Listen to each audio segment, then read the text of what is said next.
All right, welcome into this week at Gridiron Icon, and I never really figure out how I'm going to trump the last fantastic interview we've had, but we might just be doing it as we are talking dream team defensive backfield this week with our guest. Our guest for diehard Rams fans will be very recognizable, as well as college football fans, particularly in the Oregon area. Former two-time Pro Bowler, fourth-round draft pick of the Los Angeles Rams after being named All Big 8 Conference and honorable mention All-American at the University of Colorado. He was also a junior college All-American at Fresno City College. Did we mention that he started at cornerback in a Super Bowl and, in the rare occurrence, has also coached in 2 Super Bowls? He's a member of the Los Angeles Rams 40th anniversary team. Rams fans will know who this is. The great, the iconic Rod Perry. Rod, thank you. Hey, I like that. Thank you. Yes, indeed. Great intro. I'm so excited. Give your writers some extra money. Good.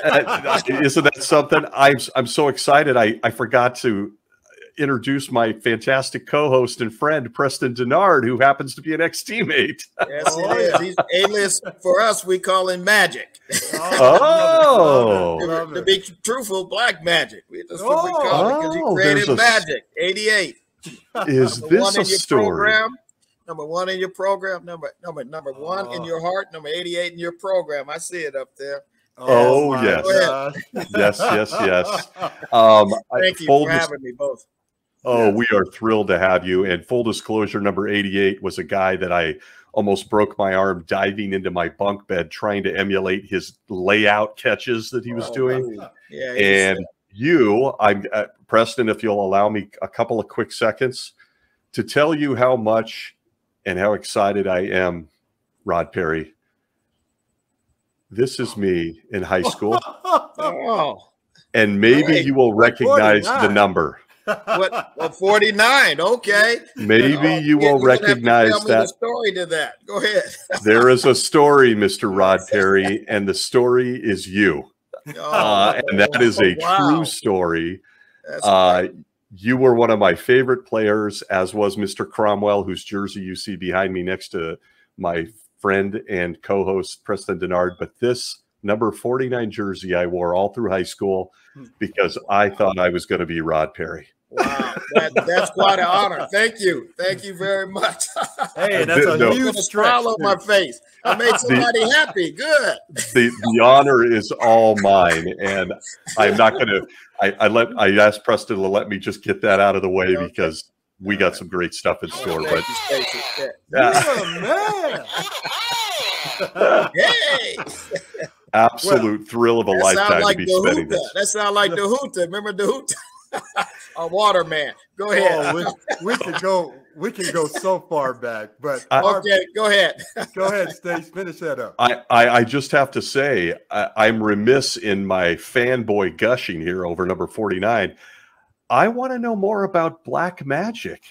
This is a story that has not been told, Rod Perry, from our great co-host here. He made a lot of those acrobatic magic catches, Indeed. And he ran. I always say he ran the most difficult. He had the post corner, faking like you're going to the post and running the corner, and then off of that came his in route. Those combinations of routes were hard to cover. So he created magic. He either took an in route to Dallas to the house, or he laid out and caught a post corner. I think it's Green Bay Packers. I think it's Green Bay Packers. Yeah. I can tell you about all of them. Okay. That's why we call it magic, in that time zone we needed to play, and he gave us some magic. That was great. All right. This is incredible. Preston's in trouble now. I mean, Black Magic. Boom. Literally sprained my arm trying to act like him when I was a kid. It was a long story. Anyway, enough about that. Enough about me, please. Enough about number 88. Well, RP, I want to start out with this. Obviously, you and Pat, my mentors, I grew up in the game going against you guys every day. I didn't want to go against the other rookies. I knew if I was going to be anything in this game, I had to deal with you guys. But we haven't shared this with Pat yet, but I just want to tell you, I used to try to find every way to beat you guys. Here's how I did it with PT. He would come up, bump and run, and he'd say, "Magic, magic, where's the play going?" And I'd tell him, "It's a sweep to the right." And I'd take off on a 9 route, which Stacy, it's a go, and Vince would throw a big bomb. PT would be so upset. And that was in practice. And with Rod, he didn't like it all. And with Rod, it was the same thing. But I have to say, and I'm going to yield to my friend, I learned the game at its highest level going against these guys every day. And as you mentioned in the opening, 2 great all-pro DBs. So I grew up in the game under that. It was a blessing for me to have. With that, Rod, my first question to you is this. Were you always a defensive back growing up in high school, at the junior college, and ending up in the pros? Well, I always played defensive back, but I really like wide receiver. And in high school, I played some quarterback. They had some formations where they emptied the backfield, and I was a quarterback. But when I was Pop Warner football, I was a running back, and then I played a little defensive back. And then, like I said, Hoover, I played all those positions. JC, I played more DB, but then when they needed me at times, I played wide receiver. When I went to the University of Colorado, Preston, we had this coach named Ralph Golston. And the only name that he knew was he always had a bad name for us. It was MF. So that's how, then you knew he was talking to you. And then he was saying, "Now, what are you gonna do with Bo? We want you to play wide receiver." I said, "I came as a defensive back. I'm gonna play DB. What you gonna do if Bo Matthews came or this guy?" And they were all big guys. I said, "I guess I'm gonna have to tackle him." "You guess him, you stupid." And he called me that name. But they were trying to convert me to receiver, but I stayed at defensive back. I love but I injured my knee my senior year in high school, and so that got me out of getting recruited. So I played more defensive back. I might have looked at a combination of wide receiver and DB if I had not injured my knee. Yes. Wow. Outstanding. And I tell you what, one of the great things is knowing your athletic ability, and you had gone through the injury. And boy, I could tell you, I seen you run people down with the speed you had. And that was always a great attribute of yours. But you also had the knack to really know wide receivers. So my question for you is, who are the toughest receivers you ever faced in the game at that top level? I rate them with speed and pattern. When you stick with pattern, Largent gave me patterns. Ahmad Rashad, which is a bigger receiver, gave me patterns, gave me some problems. Cliff Branch with speed, Isaac Curtis with speed. Those were the combination of players that, seemed like they gave me a little bit more problems I had to deal with. Also, John Starworth, who had that, was kind of in between, wasn't really as a speed guy, was a great pattern runner. And he gave me little problems, but for the most part, those were the guys. But every week there's a guy, and I feel bad. Wes Chandler was as smooth as they come, but everybody had somebody. So every week there was a challenge. Well, that's true. Going against the Charlie Joyners and the John Jeffersons and all the guys that you mentioned. I feel remiss that I forgot that I mentioned those guys. The combination of quarterbacks. You hate to, it's hard to, as you get growing older, there's so many great players, and they talk about all these players, but there's so many great players that have come through that league that are, some guys are a little different than others. Those are some of the, Rice was probably a little bit different. Moss was definitely different after having to coach against them. But everybody has something that's special. Or they wouldn't be in that league. Yeah. Incredible. Absolutely incredible. Just awesome. Wow. Stacy, go for that 49 jersey question. Well, I would love to know absolutely why you chose 49. Why I chose it is easy because of you. But why did you choose it? And then, I could go on for an hour. But is there a story behind 49, especially when you were so versatile when you were younger? There was. Yes, played for the Cleveland Browns and the Washington Redskins, Bobby Mitchell. Mm-hmm. Interesting. I liked Bobby Mitchell when he was at the Browns, when he was at the Washington Redskins. That's why I chose 49. He was a reason. I actually got a chance to tell him that. But he was a reason why I chose 49. You know, yeah, your pick, but Bobby Mitchell. Yeah, he was a great offensive player, you know, great running back, receiver. But him, I liked him. Yeah. Unbelievable. I mean, I've waited a lifetime to understand that.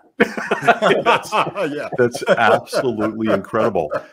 When you were growing up, we tend on this show to always focus on the football, but what were your other interests? When I first met Preston, I was amazed at how much he loved baseball.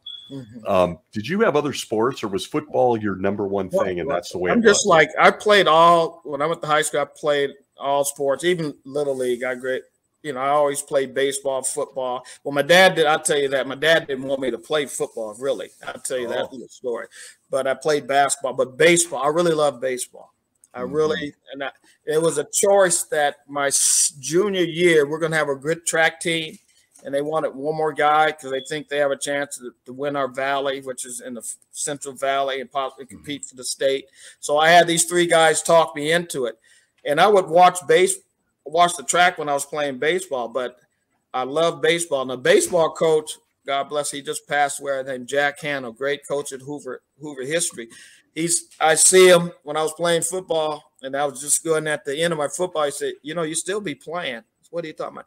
You still be playing. If you'd have played baseball, you still would be playing. You'd still be playing. But I loved, I played shortstop, pitched, played center field. Yeah. I love that combination. Yes. That is outstanding. Yeah. And baseball was my favorite sport. I just loved it. But then football took over in college. I got a question for you in regards to going to college. You were so gracious. Stacy, you'll love this story. You were so gracious not long ago when my boy, my 4th son, was thinking about going to college. And you shared with him just a very simple concept: go where you are wanted. And he was up in the air about this school, that school, and that school. And I had a chance to, I'm going to call some of my good buddies. And I said, I know somebody's coaching college ball right now. And you played with him? I sure did. And he was so gracious to say that. And, he's doing a wonderful job. He's at Ottawa University, punting and kicking. Outstanding. What's That's great. My follow-up to that is that a consistent message you have for young people wanting to go to college and play ball? Yes, that is consistent. Go where you want it. And sometimes, you want to select the coach for who he is, the name, but eventually it's the university and your opportunity to get a job after that. What's going to hold you if that coach leaves to that university? So you want to go where you want it, and also where the university give you opportunity to have a education or for you to meet people, network and meet people. But yes, go where there's interest, and then there's really interest in people. A lot of people sell a seller, but they might have somebody else in line. Make sure you go where you want it. And also you pick the university that can give you the best opportunity after you finish playing football. Because our days are going to be over, as you know, at some point in time, some sooner than later. What's the toughest thing about coaching at college level? Really, I guess for me, it's educating the parents. I love that be able to, because you get some parents think their children should be playing when they might not be as gifted as the next person is. And then the players, naturally, they hear that, or they hear all these other things that are getting put into their head with all these 7-on-7s and 4 or 5-star guys. They think they're the guys, but sometimes they're not the guy. Sometimes it's the guy from this little small town that has no stars, but he gets on your campus and you say, whoa, that guy's better than that other guy. So, you help trying to educate the parents and educate those young men that there might be somebody better than you. And I'm not playing any favoritism. I'm going to play the best guy, and it's not based on how you're rated. Or if another coach have recruited that young man and I'm coming in and this is what he's been told, but it's not exactly, he's not performing the way this other guy might be. Yeah. So you're trying to educate young men and their parents on the playing ability as well as, you know, the academic side of school. Mm-hmm.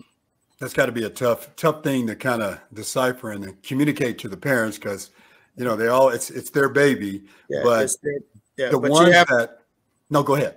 No, go ahead. But you have to be able to share with, because those are life skills, and it's hard for them to, you know, for the parents and the kids to understand it, but they're going to have to understand the life skills of what goes on outside of football when you deal with the regular workforce. You know, you got to be told the truth. And a lot of players and parents love you to tell them the truth. Don't sugarcoat it. You know, that's all an athlete want to do. Just tell me where I stand, and I can handle the rest. And then you just got to be honest and forthright to them. What's your position about, or how do you feel about the transfer portal?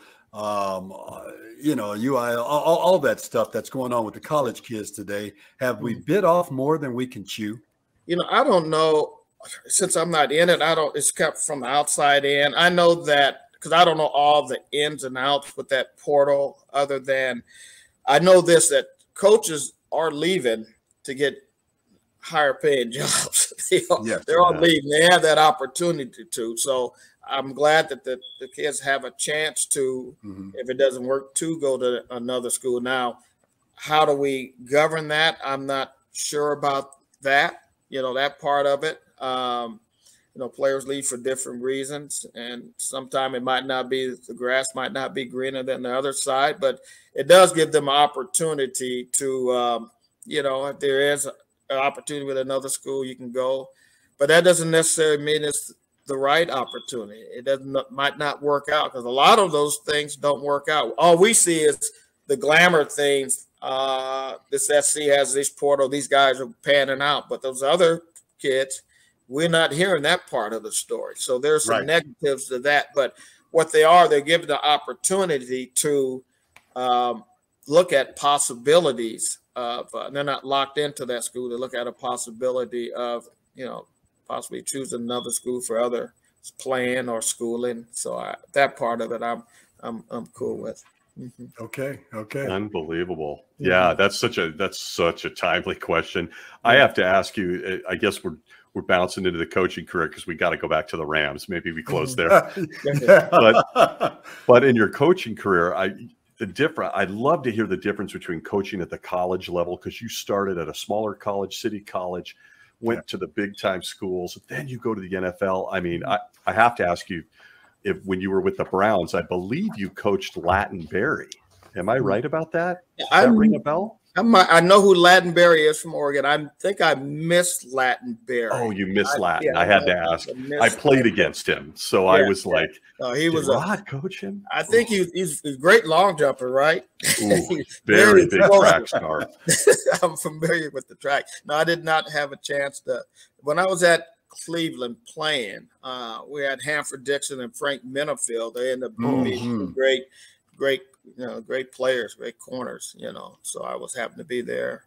I was leaving, and I played 1 year with Frank and 2 years with Hanford. Yeah. Wow.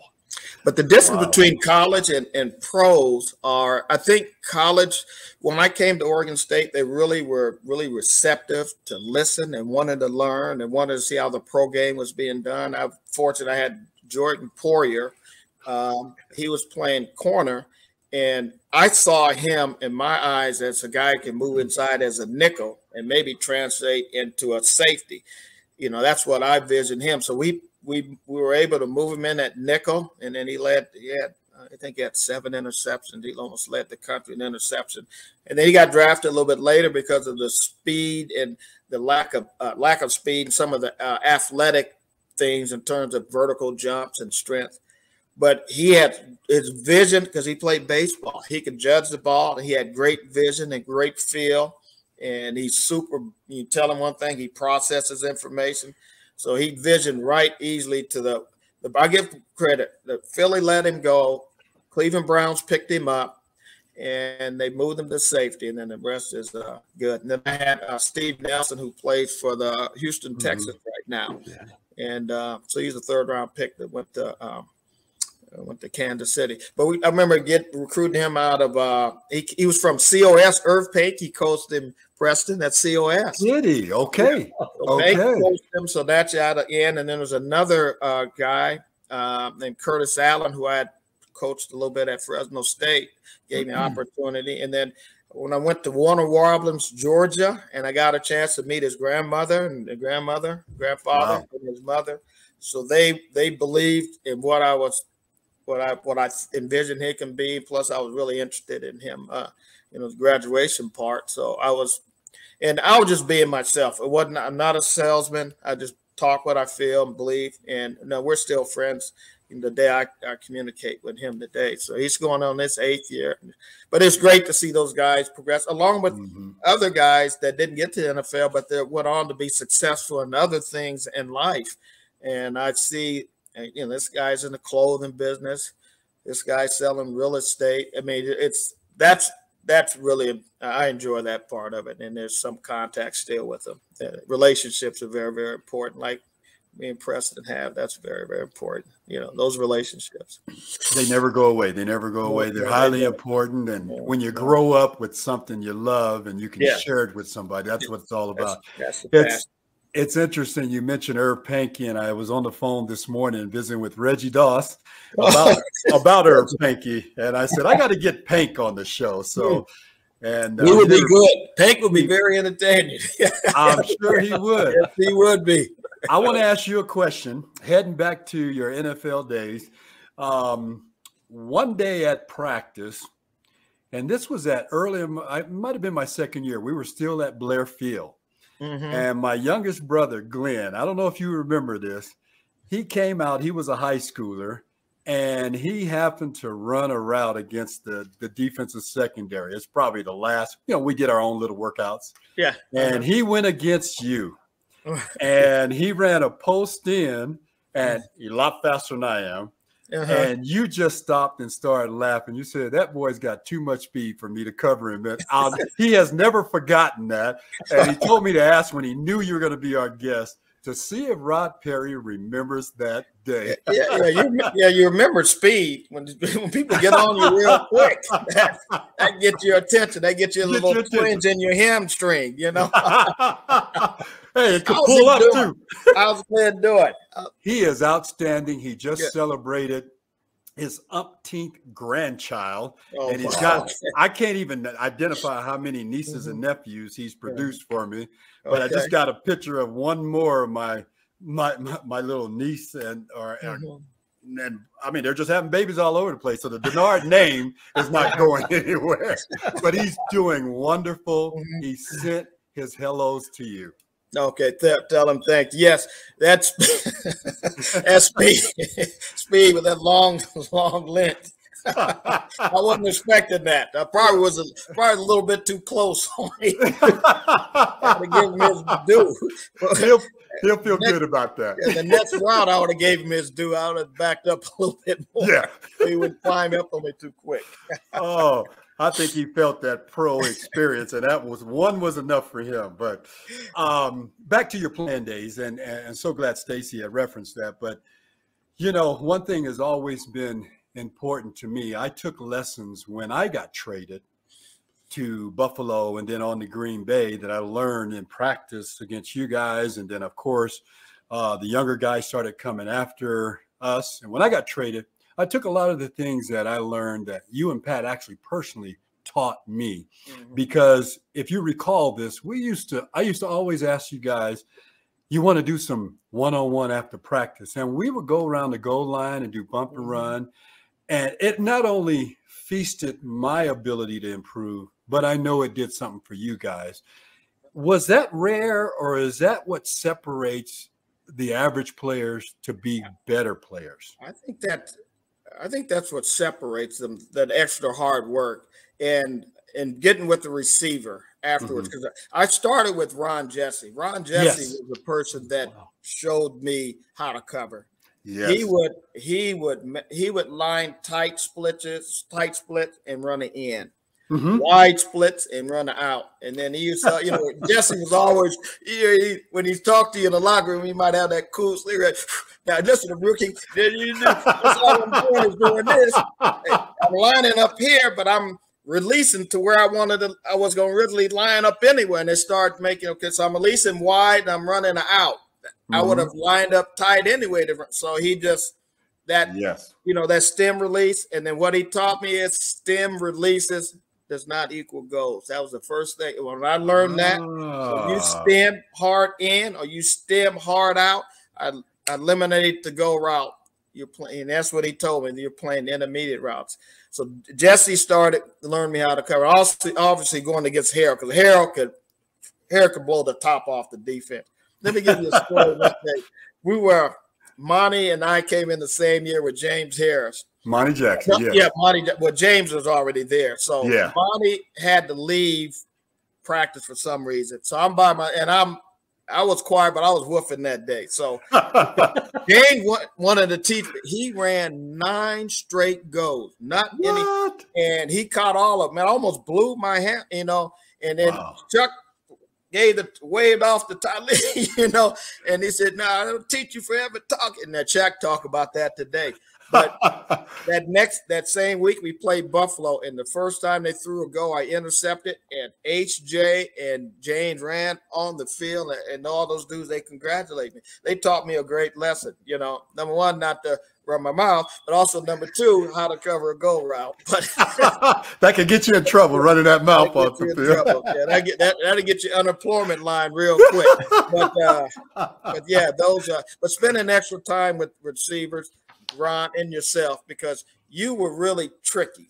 You're really shifty and tricky. So that taught me I had to be patient, and plus you had length. So that when you went with a receiver in that game who had similar type thing, that taught you how to be patient, to cover, and then Jesse and those guys and HJ, taught you how to give a little cushion if you got a guy that can blow the top of your defense. So you love to spend extra time with people.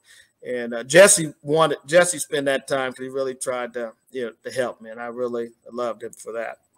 That's a great point, because Jesse was there when I got there, and that is truly where I learned that STEM concept from. And I just incorporated that with everything I did.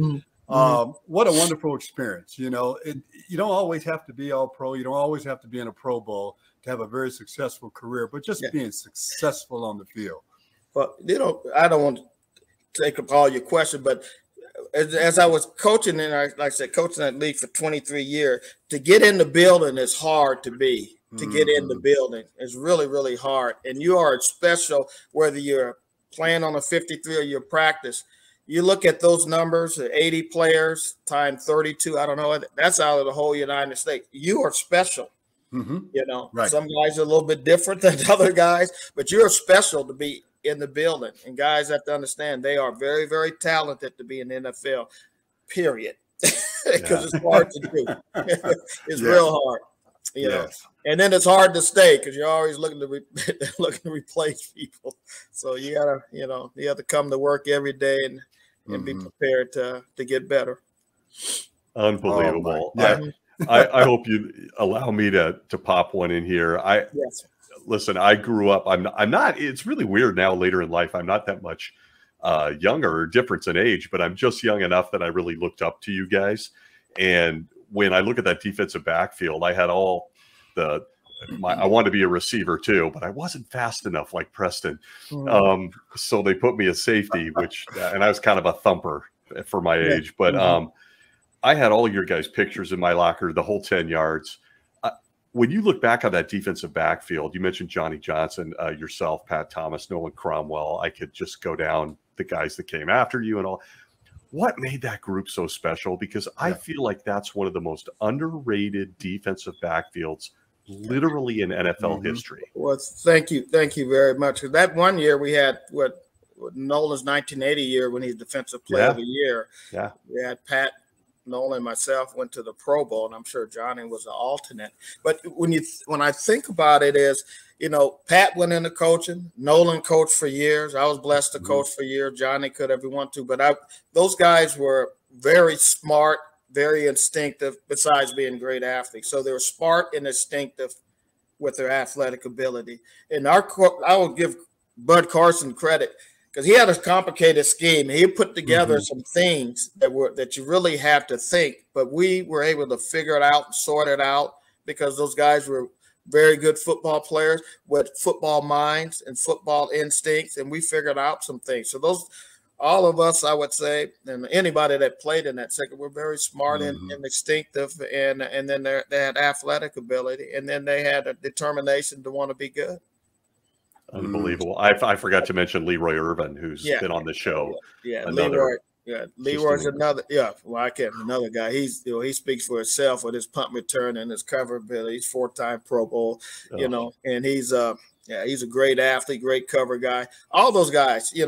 When Pat and myself left, there Kurt Collins and Leroy came, and then they had some other guys. There are always going to be guys, but those guys were very athletic. Kurt Collins, we lost him early, but he was super athletic. He could do that backward flip. And he backward flip, and he had great hands. I think he was leading the league in interceptions at that time. He was at that time. Yeah. But all those guys were athletic, smart, and instinctive, and they had a great will to want to compete. Yeah. Well, I know Stacy's got a great deal at the end. See, I shift him to the 2-minute drill when we get done here. Okay. But tell us about Rod Perry today. How are you enjoying yourself? What are you doing in retirement? I take it. Well, what I'm doing is to keep myself busy. I train DBs every Saturday. Okay. Not only defensive back, I go into defensive alignment and offensive alignment. I work with young youth, and also I work with high school, and then eventually you probably get I get a couple of college guys, and I have gotten the NFL guy because I'm not giving outward publicity. I'm not shooting out. Right. I just take these local kids and word gets out, and I just coach them. And then my son Ryan, who went in to be a medicine. He's a orthopedic physician's assistant at the Veterans Hospital. So I have my trainer there. So we both work out and train these guys on Saturday together. So I have a lot of fun. And then I've been walking. In fact, I hurt my back. I walked too much. So I got to cool down now. But that's what's keeping me busy. And then I'm, with my daughter. And I lost my wife, 4 yeyears ago. So that's been a setback for us. But this has really helped me to get out, get involved. And you love to give back. And then I'm working with the Fresno Hall of Fame that's in our area here, with the athletes that's been nominated from the Central Valley area. We have a lot of great athletes that's been in this area. So I do some work with them, and then that keeps me busy. Huge question. Should Rosie Greer be in the Hall of Fame? Yes. Yes, he should be. Yeah. I told the Rams we need to start some kind of campaign because there's no reason. Yeah, there's no reason he shouldn't be there. Or a Nobel Prize winner. He should have some type of humanitarian award along with his football combination, however you want to frame it, because what he's done both on and off the field has been blessing. But he's done that from his heart, and that's who he is. Yeah. Wow. Yeah. I tell you, as a fan from the 70s, Preston and I have talked online, offline. I feel like the Rams should be doing more with our iconic, legendary players. I know they're getting better, and I know that we moved to St. Louis, came back, all that stuff, but we still have Rosie Greer. Yeah, let's celebrate him now. I've been around forever on the Rams, and I just one more guy, and then Harold Jackson should be in that hall. Oh, yeah. HJ. I'm in agreement with that. Yeah. Absolutely. He was 29 before Eric Dickerson was 29. And he, as a fan, 100%. But before we launch it, I have to ask you, I feel like I'd be remiss if I don't say I'm absolutely fascinated looking back at your career, Rod. Outside of you being one of my favorite players, you've played in a Super Bowl. You've coached in Super Bowls. You played in defensive backfields where everybody went to Pro Bowls. We didn't mention, because I think you're being humble here, you were actually coaching DBs like Bob Sanders when he won Defensive Player of the Year with the Colts, and he was a thumper. It's just incredible to see how your career has spanned all these different high-level experiences, from championship games to coaching some of the best players. It's incredible. Well, it's a joy to be able to coach Bob. I give our scouting department, Bill Polian and Tony Dungy, who was coaching at the time, just to get out and give her, because Bob was 5'10", 206 undersized, but he was explosive as heck and vicious in tackling. And, he made a lot of plays and made a lot of plays for the Colts then. So he was you got to get talent. It starts with talent. And I was blessed to be there. What I did is I was called a defensive specialist. I basically worked with the corners. I'll give Alan Williams credit, who's now the coordinator of the Chicago Bears. Oh. He was coaching the safeties with Alvin Bethea and them, but we all met together and we all were a part of schemes and things. But Alan did a great job with him. And but Bob is a great player. Yeah, great player. Yes. Very exciting. What an awesome journey you've had. So I have to ask one question before we get into our fun stuff. And this is one of those that I've always used as a life lesson. The Sports Illustrated cover in the Super Bowl with John Stallworth. I think there's a real lesson here. Like there's a lot of people to be, now they call it getting mossed or posterized. Yeah. But there's a shot of you giving it your all, and that pass was ridiculous. Can you take us back to that play? Was there anything as fans we should know without throwing anybody under the bus that was out of coverage or something? There's no way to tell that story without throwing somebody under the bus. Okay. I'll give my version of it. It was in and I think it was no, it wasn't an in and out double. It was just I really thought when I ran to his hip, because I have done this play in junior college, and in fact, I did this against the Chargers in preseason. I've always been able to jump over the top and intercept people. And I got to his hip, and I'm saying throw it because I really felt I was going to intercept it. And I didn't get up as high as I thought I could. And then my son gets on me and said, "Dad, you should have just ran a couple more steps and don't jump." I said, "If you had been there, I would listen to you. If I should have played more top shoulder down." But it was a great throw. He had a lot of arc on it, and Starworth made it. Obviously it's in history books. He made a play, but I really thought I was going to make that play. So, but you know what? But Stacy, that's a great teaching lesson because when I go to the DB's meeting room, when I met with DB's pros in college, I said, never go underneath to make the play unless you can make the play. And then I give them this, what happened to me. So stay on top. If you go underneath, you got to make the play. Other than that, stay top shoulder down. And that's a great teaching point. And or else you can see me for the next 100 years on it. So you don't want to see that. And they get the message. Yeah. None of us that followed you will remember that. I couldn't watch that game for 20 years, and that's not a lie. But I had this feeling. I wanted to ask that because I feel like there is such a great teaching lesson about adversity. Right. I mean, that team, you and Preston and Vince Farragut, we were not supposed to be in that game by NFL standards, and you guys took them to the wire. And we had a great offensively, they started gelling and making plays in the passing game with Vinny and Preston, and the guys came on. We had quite a few injuries in the secondary. Pat was injured. Myself was injured most of the time. And then we got healthy toward, I missed 4 weeks. Pat missed about 8 weeks. I think Pat's first game was in the Tampa Bay NFC Championship game. Mm-hmm. And and they threw him a lot. And he made a bunch of plays on one leg, and then I had my knee was banged up, but I still played, and so that came together, and we were able to make a run. And we learned how when the team pulls together, and we had unity, and then we came together, and everybody was healthy, we had a chance to make a play.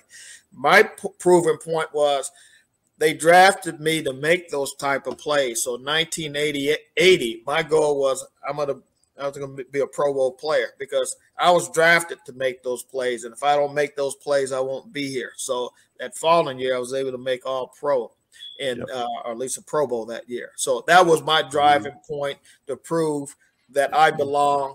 I'm a championship player, and I want to make those type of plays. So when that opportunity comes again, I'm going to make that play. So that was a driving point to keep me going. Yes. That is so special, man. Yeah. Thank you for sharing that for us longtime Rams fans and just a football player listening to what it. I mean, that NFC Championship game, I think that was the Frank Corral 9-0 game, right? Which means you and Pat were injured and we got a shutout out of that. I mean, we played. Yeah, those guys. You know, pass defense is rush plus cover, so you can't forget the Youngblood and Dryers and Brooks. Not telling all our DBs, you got to marry the rush with the cover. You can't have either or. Both of them got to marry together. And Jack will always say, just hold them up a little longer, Rod. Pat, we'll get there. So, but you have to have rush plus cover, and that defense. I mean, the whole defense played outstanding without missing anybody's names because we all contribute to Young Bloods, and I don't want to name everybody, but they all played great. We were able to 9-0 shutout, and then we did enough to win that game. That was a great run. In fact, ain't no stopping us now. We played that all from Tampa Bay to LA. That's my song. I love it. Ain't no stopping us now. Ryan McFadden. That was rocking all the way from Tampa to LA. That play was live. That play was live. Incredible. AC, did you know that about that song? That was our theme song? Oh, now you okay. This is like I'm hanging out in the bus with the guys I looked up to. This is mind blowing. I love that song, by the way. That's still the best music. Well, that was fun. That was a lot of fun. That really was special. Yes, fun year. Yes. I'll tell both of you. I've had people like the Rams won last year, and it was very special. Love Aaron Donald. Love my Rams. But I've even had like my son and my nephews and nieces ask you favorite Rams team, and I'm like, and they don't understand it. I'm like my 79, 80, 81 guys. That's going to be my team forever. I mean, and I think that fans knew. I think what makes both of you guys special is I think we got that vibe. Like you guys were close. Oh, we were. And athletes aren't necessarily close anymore. Not always, but you guys, that team seemed like it was tight knit. Am I right about that? I would say yes, 100%. We all got along. Now, never, there are always family squabbles, but we were close and we bonded well on the team, and we spent a lot of time off the field with each other when we got together. We used to have our parties after the game, and Ray Malavasi would open up his restaurant, and you had to show up. Especially after the great win, and everybody wise and everybody showed up, and coaches, and we were, you clicked, naturally the rules are different now. You got to be careful now. You got to Uber with you, but anyway, we were close knit that way. Then everybody went to the respect, so we were. That was a blessing. We had we had good guys. We had real good guys, and that made it really, really special. Yes, it did. It came through as a fan back then. It came through. There was just something about that team. These guys like each other, and you just get behind it. Yeah. Well, gosh, Preston, I defer to your greatness for the 2-minute drill with your teammate. I mean, this is your teammate. I got to get serious about this. So put the 2-minute drill, Rod, in interest of time, and this is all designed for fun, and this gives us a chance to know what's Rod Perry all about outside of football a little bit. All right, RP, are you ready? Yes, I am. Go ahead. Okay, the rules are there are no rules. I got you. First thing that comes to mind, throw it out there. No answer can be wrong or incorrect. All righty? Okay, here we go. Clock started. Grass or turf? Grass. Enchiladas or tamales? Enchiladas. Oh. Cats or dogs? Dogs. What's your favorite movie? Oh boy, I like The Equalizer. I love The Good, the Bad, and the Ugly. Okay. I love the Equalizer movies. I shouldn't admit that. I know they're violent, but I love the Equalizer. Okay, your most underrated teammate at any level. Most underrated teammate at any level. Ooh, that's a good one. Oh, I love it when we stump them, Preston. You got me stumped. Most underrated. Okay. I think that top of my head, I would say Larry Brooks, in my mind, in my opinion. Yeah, that's a good one. That is a good one. Larry Brooks. Is a good one. Yeah. Okay. Nice. Larry Brooks or Cody Jones. One of those two, even though Larry had yes. but Cody Jones. So Larry. Okay. All right. Your greatest football achievement.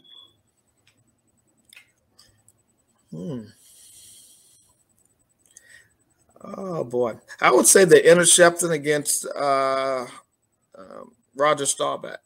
Oh, yes. Yeah. Yeah. I would agree with that. Yeah. Anything against those daggone Cowboys. Right?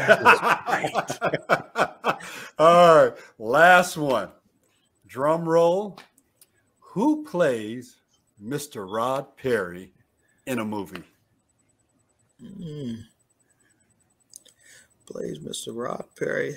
I would say Rod Perry Jr. Oh, I like it. Yeah, there you go. That's a first, right, Stace? Yeah. That is that. He's actually broken. Yeah, almost everyone, literally everyone says Denzel Washington because we all want to be Denzel, but that's a first, your son. That's really cool. That is outstanding. Outstanding. Yeah. Well, I tell you what, it's so great to get to know the guys. I know Rod and I knew Stacy's really enjoy it. For the fans out there, it is always a blessing to go back and to look at the human side of the game. And certainly you represent that. I want to be the first to say thank you for contributing to my success, and what great work it was to go one-on-one each and every day. But we went at it with respect and love for each other, and it just made us that much better. And you can see even today, Stacy can marvel at a relationship that has never ended, and that's what the game is really all about. Yeah. Well, Preston, thank you for having me very much. You know, we go way back. Much love to you guys on and off the field. We were very, very close, tight-knit people. And Stacy, thank you very much for having me. Preston, I love you. You take care. God bless. Appreciate you guys having me. Okay. Oh, I can't even tell you what a thrill this is for me to be with both of you. So thank you so much, Rod. Rod, I know that we can find you on Twitter. If fans want to find you after watching this episode, I know you're on Twitter at Coach Perry 49. Real close to literally, well, I shouldn't say that on the air, but all my passwords have 49 in it. I mean, it's ridiculous, Rod. You can find me on Instagram. You're on Instagram. Where can we find you there? On DB Coach 49. They give me these simple ones. My kids give me the simple so that I can remember them. So you remember them. I'm right with you. I love it. DB Coach 49 on Instagram. You can find it. Okay, folks, go find the great Rod Perry. Thank you so much for joining us. We could have went 2 more hours, so I'm sure Preston's going to invite you back. But thanks for your time. Folks, if you have not liked and subscribed, find us on YouTube and all the major podcast networks where we are spending time with some of the most iconic NFL players, thought leaders, business people you can imagine. So we will see you next week. For myself and the iconic Preston Denard and my jersey number idol, number 49, Mr. Rod Perry. We'll see you next week. Get that last applause for you. All right, I'll take that. Thank you. We need that applause.